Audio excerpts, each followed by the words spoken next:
तो लोमड़ी और खट्टे अंगूर, इच्छा और इनकार की ये कहानी बचपन में हम सबने इसे कभी ना कभी जरूर सुना है ना।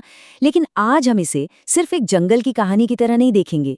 ये दरअसल इंसानी दिमाग, हमारे रोजमर्रा के व्यवहार और मनोविज्ञान को समझने का एक बहुत ही सटीक, एकदम बेहतरीन उदाहरण है। जब कोई चीज हमें नहीं मिल पाती तो हमारा दिमाग कैसे कैसे खेल खेलता है। आइए इस विश्लेषण में इसी पर बात करते हैं और सीधे कहानी में उतरते हैं। क्या हम कभी कभी ऐसा दिखावा करते हैं कि हमें वो चीजें चाहिए ही नहीं जो हमें मिल नहीं सकती? सच में जरा सोचिए, जब कोई मंजिल, कोई चीज पहुंच से बिल्कुल बाहर हो जाती है तो क्या अक्सर ऐसा नहीं होता कि हम ये नाटक करने लगते हैं कि अरे हमें तो उसकी कभी चाहत ही नहीं थी। ये एक बहुत ही कमाल का मनोवैज्ञानिक पहलू है। अपनी कमियों या हार को छिपाने के लिए हम ऐसे ही तर्कों का सहारा लेते हैं।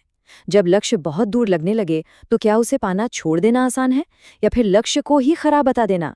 अब जरा कहानी के इस हिस्से को देखते हैं। एक बहुत ही भूखी लोमड़ी को बड़े रसीले और चमकदार अंगूरों से भरा एक बाग मिलता है।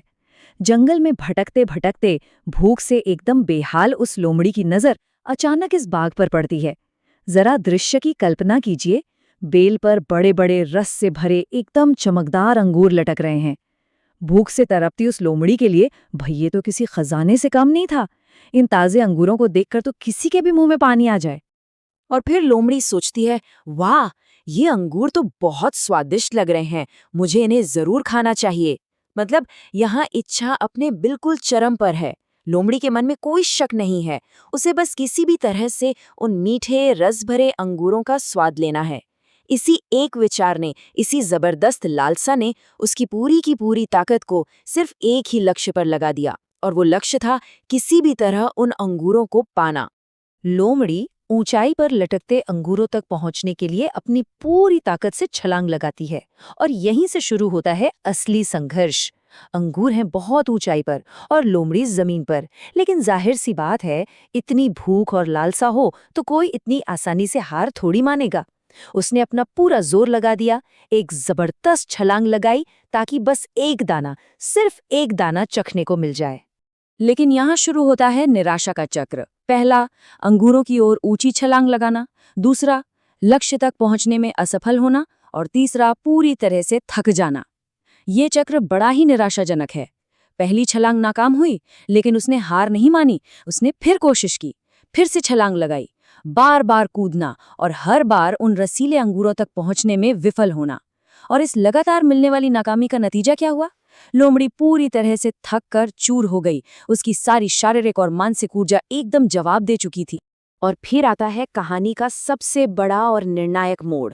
वो कहती है, हाँ, ये अंगूर तो खट्टे होंगे, मुझे इनकी जरूरत ही नहीं है। जरा सोचिए, जो अंगूर कुछ ही मिनट पहले दुनिया के सबसे स्वादिष्ट और रसीले फल लग रहे थे, जिनके लिए वो अपनी पूरी जान लगा रही थी, वो अचानक से खट्टे और बेकार हो गए। है ना अजीब? बस अपने अहम को बचाने के लिए उसने यही बहाना बनाया और वहां से मुड़कर चुपचाप चली गई। तो इसके जो सबसे बड़ी सीख है वो ये है कि जब हमें कोई निश्चित चीज नहीं मिल पाती तो हम अक्सर उसे बुरा कहने लगते हैं।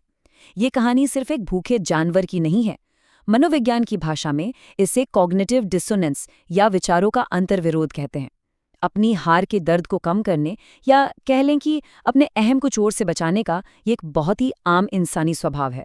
जब हम पूरी कोशिश के बाद भी किसी चीज को हासिल नहीं कर पाते ना, तो अपनी नाकामी मानने के बजाय हम अक्सर उस चीज में ही कमियां निकालने लगते हैं। तो इस पूरे विश्लेषण के अंत में एक बहुत ही प्रासंगिक सवाल है। क्या कभी ऐसे पल आए हैं जहां कोई अप्राप्य लक्ष्य अचानक खट्टे अंगूर जैसा लगने लगा हो?